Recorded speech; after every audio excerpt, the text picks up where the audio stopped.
O fornecimento de fósforo é essencial para o desenvolvimento vegetal. Entretanto, este é um dos nutrientes mais limitadores da produção agrícola dos nossos solos. Os nossos solos tropicais têm muito pouco desse nutriente disponível, e o aproveitamento da planta após aplicações nem sempre é tão eficiente. Então, para que a gente consiga contornar esses problemas no manejo de adubação fosfatada, confira a seguir como esse nutriente se comporta no solo, na planta, para entender um pouco mais sobre tudo isso.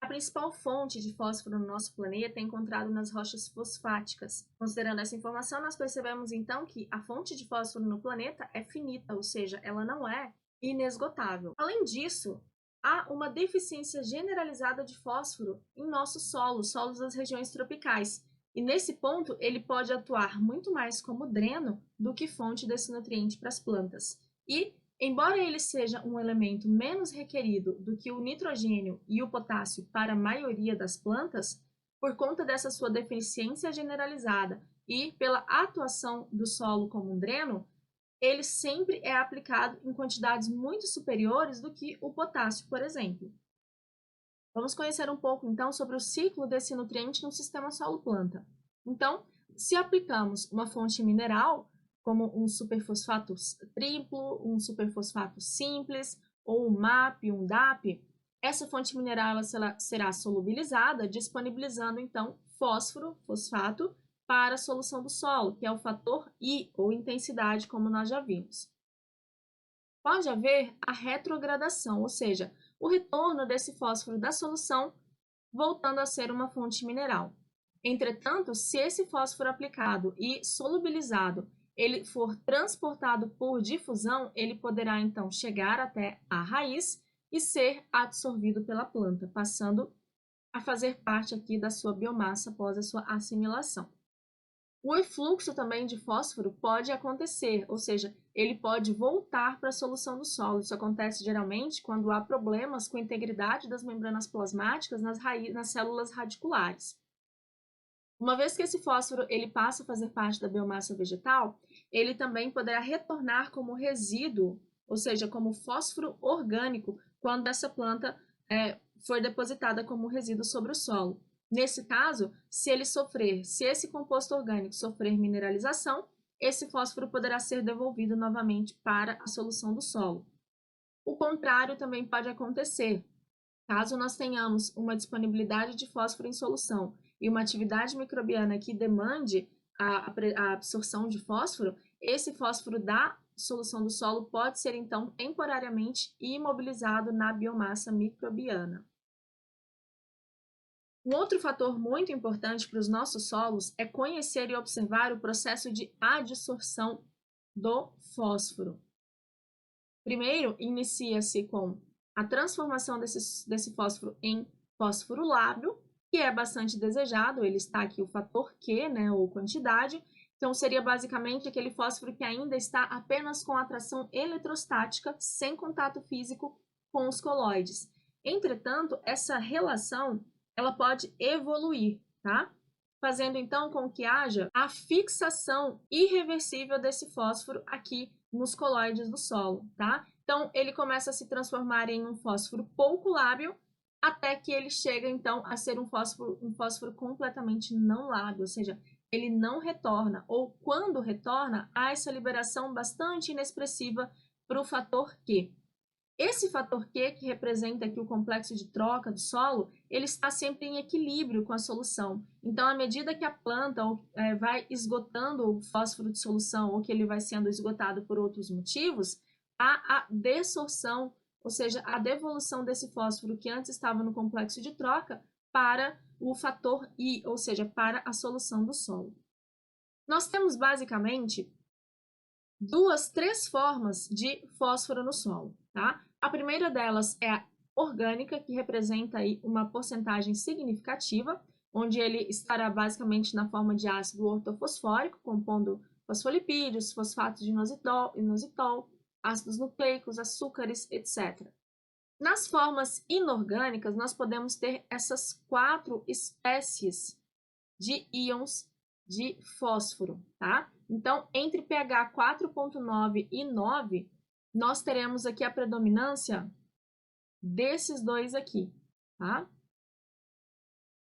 E as formas inorgânicas indisponíveis, que são aquele fósforo precipitado com ferro e alumínio em solos muito ácidos, que é geralmente quando a gente tem predominância da disponibilidade desses elementos na solução, ou em caso de pH mais próximo do alcalino, haverá bastante disponibilidade de cálcio em solução, então haverá precipitação na forma de fosfatos de cálcio. Além disso, nós temos aqueles fosfatos adsorvidos especificamente na superfície dos óxidos, tá? E também da caulinita. E temos ainda o fósforo compondo a estrutura dos minerais, sobretudo minerais primários, que têm baixíssima presença nos nossos solos muito intemperizados. São diversos os fatores que vão afetar a disponibilidade de fósforo no solo. O primeiro deles é a capacidade tampão desse solo, ou seja, a resiliência, a resistência que esse solo terá de retirar o fósforo do complexo de troca e disponibilizá-lo na solução. Quanto maior o poder tampão, mais lenta será essa transferência. Quanto menor, mais rápida. Lembrando que solos argilosos tendem a ter uma capacidade, um poder tampão muito mais elevado. O transporte no solo, tá? Nós vimos que o fósforo é transportado por difusão, que é um processo muito lento e feito a curtíssimas distâncias. Então, isso pode afetar, uma vez que, se ele é lentamente transportado até a planta, ele pode ser mais rapidamente absorvido do que transportado até a planta, e isso pode influenciar a disponibilidade. A presença de micro-organismos, nós sabemos que alguns fungos, como os fungos micorrízicos arbusculares, FMAs, e também outros fungos no solo e a própria planta, liberam enzimas denominadas fosfatases. Nós temos fosfatases ácidas e alcalinas que são responsáveis por quebrar as ligações, por catalisar as reações de liberação do fósforo orgânico no solo, então aumentando a disponibilidade dele para as plantas. pH também é algo que vai influenciar diretamente, sobretudo no que diz respeito às cargas e tipos de cargas que estão sendo formadas no solo. Nós sabemos que nos nossos solos tropicais temos predominância de cargas variáveis, e em solo muito ácido haverá a predominância de formação de cargas positivas em detrimento de negativas. Então, pHs muito ácidos em áreas agrícolas promoverão mais a absorção específica do fósforo do que o contrário, afetando a sua disponibilidade. E temos, por último, a textura e a mineralogia, que estão juntas. Mineralogia porque quanto mais óxidos de ferro, alumínio e caulinita houver nesses solos, mais absorção específica, menor disponibilidade de fósforo. E se há uma grande quantidade desses minerais de argila, ou seja, se esse solo ele tem essa mineralogia e ainda é bastante argiloso, a probabilidade de que ocorra a absorção é ainda maior. Quais são as transformações que nós podemos citar do fósforo no solo? A primeira delas é a imobilização. Então, se nós temos uma relação carbono-fósforo maior do que 200, nós teremos predominância de mineralização, ou seja, disponibilização do fósforo orgânico para as plantas na forma de fósforo inorgânico.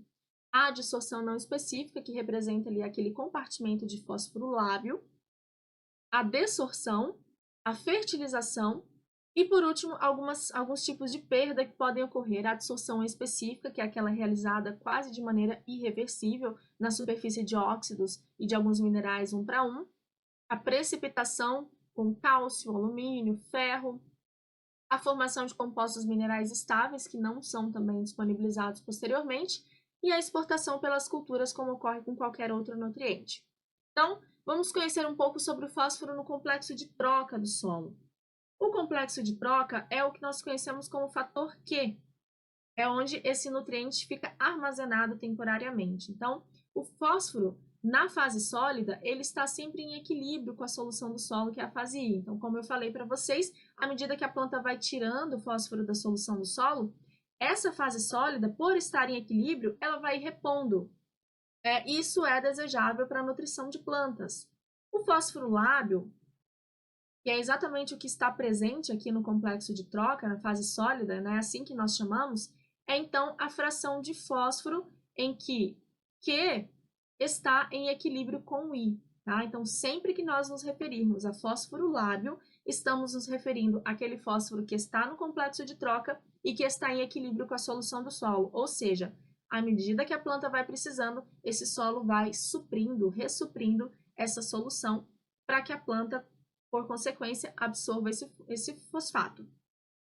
Geralmente, para o fósforo, justamente por conta dessa interação, dessa afinidade muito grande com os colóides, o fator Q ele vai ser predominantemente maior do que I. O que significa isso? Geralmente, eu terei maior concentração de fosfato no complexo de troca do que comparado àquele encontrado na solução do solo. A adsorção específica é um dos grandes problemas para a adubação fosfatada e nutrição mineral de plantas em nossos solos. Nós já falamos bastante sobre a adsorção específica lá no mesoconteúdo de propriedades do solo e agora nós vamos dar ênfase para esse tipo de processo no caso do fósforo. Então, a adsorção específica, nesse caso, é a perda de fósforo pela formação da ligação covalente com alta energia realizada entre o fosfato e os minerais do solo. Então, o que acontece? Nesse caso aqui, onde eu estou circulando aqui à esquerda, nós temos apenas um fósforo lábil, que significa é apenas uma atração eletrostática. Tá vendo que não há contato físico aqui? Então, isso aqui é um fósforo lábil. Entretanto, essa ligação pode evoluir, tá? Pode haver, então, o contato e compartilhamento desses oxigênios aqui com a superfície dos óxidos, fazendo com que haja a formação dessa ligação covalente de alta energia, tá? Então, como nós acabamos de ver, a adsorção específica, ela é precedida pela adsorção não específica, tá bom? E ela geralmente vai acontecer mais em solos ácidos e mais argilosos, desde que essa argila seja predominantemente caulinita e óxidos de ferro e alumínio. Quanto mais amorfos, maior a capacidade de adsorção desses óxidos. Então, nesse caso, em vez de o solo atuar como fonte de fósforo para a planta, como ocorre com os demais nutrientes, ele atuará como dreno, ou seja, ele vai competir com a planta pelo fósforo, tá? E isso influencia diretamente nos processos, nas atividades práticas de adubação fosfatada no solo. Nós falaremos bastante sobre isso nas aulas de adubos e adubação. A precipitação é um outro processo pelo qual o fósforo pode passar. Então, aqui nós temos uma reação química que ocorre entre o fosfato e alguns outros cátions, como nós já falamos, alumínio, ferro, cálcio, formando compostos sólidos, precipitados, que se tornam, então, indisponíveis para a planta. Então, vejam só, a calagem está completamente relacionada com a redução ou aumento desse tipo de processo. Então, aqui nós temos o exemplo de um precipitado formado, tá, com ferro e alumínio, e aí ele sai da fase líquida e vai para a fase sólida do solo, ficando indisponível. Lembrando que a planta não absorve nada que esteja fora da solução do solo, tá? Então, olha só, se eu tenho excesso de alumínio e ferro no solo, como eu posso fazer para reduzir essa precipitação? Pela calagem prévia. Entretanto, essa calagem ela deve ter um limite de reação no solo, um limite mínimo de reação no solo, tá? Então, você aplica o calcário, deixa ele reagindo por volta de 90 dias, dependendo do PRNT dele, e aí você reduz, você precipita com hidróxidos grande parte desse alumínio e ferro, reduzindo então a possibilidade de ocorrer a formação desses precipitados de fosfatos de alumínio ou fosfatos de ferro. Agora, se há uma calagem e não respeita-se o tempo de reação desse calcário, o que é que vai acontecer? Teremos, então, uma calagem seguida posteriormente de uma fosfatagem, uma adubação fosfatada, vai ter uma grande quantidade de cálcio em solução, havendo, então, a precipitação na forma de fosfato de cálcio, e aí você acaba perdendo dois nutrientes importantes, dois macronutrientes, o fósforo e o cálcio. Então, tem que tomar bastante cuidado com esse tipo de prática. E aí vocês percebem o quanto é importante conhecer cada um desses processos pelos quais esses nutrientes passam, porque isso vai se refletir completamente no planejamento da adubação de cada um desses nutrientes lá na cultura. É possível ainda que esse fósforo no solo ele forme compostos minerais estáveis. Então, nesse caso aqui, nós temos o fósforo precipitado ou adsorvido, que ao longo do tempo vai se tornando mais estável, e quanto mais o tempo passa, menos reversível ele fica. Então, nós temos a formação do fósforo não lábil, por conta da formação desses compostos mineralógicos estáveis, tá? E aí, nesse caso, nós temos uma baixíssima e insignificante reversibilidade. Então, é uma perda sem volta de fósforo no solo. E sabendo quantos fertilizantes fosfatados também são caros, é importante conhecer como ocorre, quando ocorre esse tipo de processo, para que nós possamos evitar esse tipo de perda, tanto do nutriente quanto de recursos financeiros. E aí, então, como esse fósforo chega na planta, o que acontece? Ele vai ser absorvido, transportado, metabolizado e redistribuído. E é isso que nós veremos com um pouco mais de detalhes. Então, a partir do momento que esse fósforo é liberado, é adicionado no solo via fertilizante, poderia ser por meio de outra forma também, ele sofre dissolução e liberação e cai na solução do solo. Para que ele chegue até a raiz, ele será transportado por difusão e também será absorvido na forma na qual ele foi transportada, adentrando aí a raiz. Chegando na raiz, ele será transportado também nessa mesma forma, onde ele passará para a parte aérea, sendo assimilado, compondo então aí a matéria seca, e é onde ele vai exercer também as suas funções. E aí, como se dá, quais são os maiores detalhes do processo de absorção desse nutriente pela planta? Então, como nós vimos, essas são as duas formas predominantes de fósforo naquela faixa de pH ideal dos solos agrícolas, e consequentemente, as formas pelas quais essas plantas vão absorver esse nutriente. Entretanto, a preferencialmente absorvida pelas plantas é essa forma de fosfato aqui. E esse mecanismo de absorção inicialmente será passivo, tá? E depois ativo por meio de transportadores específicos. Nós teremos aí proteínas intermembranas específicas para pegar o fósforo de fora da célula e jogá-lo para dentro da célula. Esse processo de absorção ele pode ser influenciado pelo pH do solo, pela presença de outros nutrientes. Alguns relatos referem-se que a presença de magnésio, por exemplo, pode resultar no sinergismo, tá? Sobre a absorção do fosfato, temperatura, oxigênio.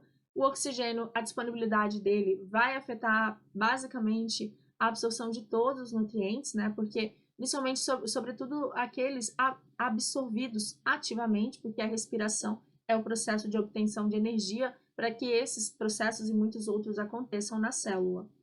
A presença de micorrizas pode aumentar a absorção de fósforo pela planta e também a anatomia radicular. Quanto mais expandidas forem as raízes, quanto mais crescimento nós tivermos dessas raízes, melhor a absorção de fósforo. Então, gramíneas, por exemplo, têm uma absorção de fósforo muito maior do que aquelas observadas em soja, porque a anatomia radicular é totalmente diferente. E a própria genética da planta também vai influenciar. E aí, uma vez absorvido, ou seja, esse fósforo ele já está dentro das células radiculares, ele será transportado para a parte aérea da planta. Esse transporte da raiz para a parte aérea é predominantemente na forma absorvida, tá? Outras formas também serão encontradas no xilema. Essas formas orgânicas podem ser na forma de fosforilcolina e ésteres de carboidrato também. Entretanto, a grande maioria do fósforo presente no xilema será na forma absorvida. Passando então por esse transporte, chegando na parte aérea ou em todos os lugares onde ele exercerá sua função, nós teremos a metabolização desse fósforo. Só que diferentemente do que nós observamos para o nitrogênio e para o enxofre, esse fósforo ele vai permanecer na forma oxidada, ou seja, não há uma redução assimilatória desse fósforo, tá? Lá, então, após a sua metabolização, ele vai ser incorporado em esqueletos de carbono. As principais aí são a ADP, adenosina difosfato e adenosina trifosfato. E, posteriormente, também acumulado no vacúolo, tá? Onde vai ter aí a maior parte do fósforo absorvido na planta. E aí ele vai sendo liberado à medida que a planta precisa. E uma vez, então, compondo todos esses componentes na célula, ele começa a exercer a sua função. O primeiro deles é estrutural, os ésteres de carboidratos, fosfolipídios, coenzimas, ácidos nucleicos, nucleotídeos, e disso aí a gente percebe que tem uma série de processos, então, que vão depender do fósforo. A transferência e armazenamento de energia, que a gente lembra de quê? Da moeda de energia da célula, que é o ATP, tá? a fotossíntese, síntese proteica e a multiplicação e divisão celular, além da fixação biológica de nitrogênio. Vamos relembrar lá da aula de fixação biológica de nitrogênio. São utilizados 16 ATPs para que ocorra essa fixação. Então, na falta de fósforo, vai faltar energia para a planta fornecer para a bactéria fixar nitrogênio. E como ocorre, então, a redistribuição desse fósforo que já está lá na parte aérea? Se essa planta for submetida a uma deficiência, o que vai acontecer? Como o fósforo ele é bastante móvel na planta, diferentemente do que acontece no solo, onde ele é muito pouco móvel, vai ocorrer essa redistribuição de maneira facilitada, exclusivamente na forma orgânica, tá?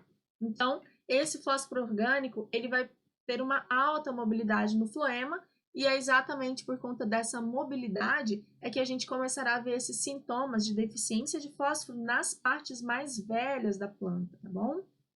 E aqui nós temos um sintoma bastante característico, né, da deficiência de fósforo em gramíneas. E aí, quais são esses sintomas principais? Coloração verde escura, verde mais escura em folhas velhas, e aí vai se tornando arroxeada, púrpura, por conta do acúmulo de antocianinas. Essas plantas vão ficando pequenas e pouco desenvolvidas e afeta também o florescimento, porque vai faltando energia, né, para que essa planta floresça. E aqui nós temos em milho o principal sintoma e um dos mais fáceis de serem identificados, né, a deficiência de fósforo. E nós podemos observar que aqui nós temos plantas, folhas jovens que ainda não demonstraram a deficiência. Ele está começando aqui justamente nas folhas mais velhas. Era isso que nós tínhamos para ver sobre o fósforo. Peço que vocês acessem o material de apoio disponibilizado na biblioteca e também no nosso ambiente virtual de aprendizagem para que vocês consigam, então, compreender melhor esse assunto e também fazer todas as atividades propostas.